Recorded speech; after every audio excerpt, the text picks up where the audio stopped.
North Korea's Kim Jong Un has continued his official visit to Russia, stopping on Friday to inspect a fighter jet factory that is under Western sanctions due to the war in Ukraine.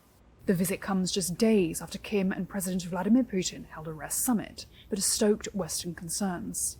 There is unease that a revived Moscow-Pyongyang axis could strengthen Russia's military in Ukraine and bolster Pyongyang's missile program.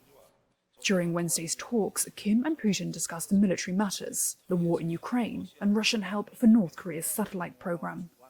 On Friday, South Korea and the United States said that military cooperation between the two countries was a violation of UN sanctions, and that the allies would ensure there is a price to pay. But it was not immediately clear what, if any, leverage the US and its Asian allies would have over either Russia or North Korea, both of which have close ties to China.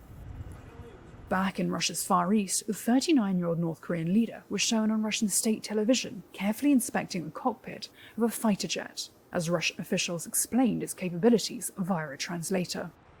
Russia has gone out of its way to publicize the visit and drop repeated hints about the prospect of military cooperation with North Korea, which was formed in 1948 with the backing of the Soviet Union.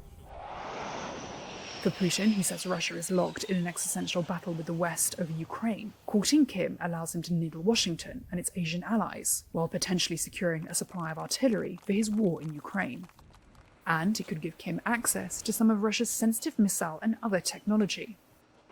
Washington has accused North Korea of providing arms to Russia, which has the world's biggest store of nuclear warheads, but it is unclear whether any deliveries have been made. Pyongyang and Moscow have denied that North Korea could supply arms to Russia. US and South Korean officials have called on Moscow to show responsibility as a permanent member of the UN Security Council. There was no comment from either Kim or Putin on the US warnings, though Russian diplomats pushed back against the criticism.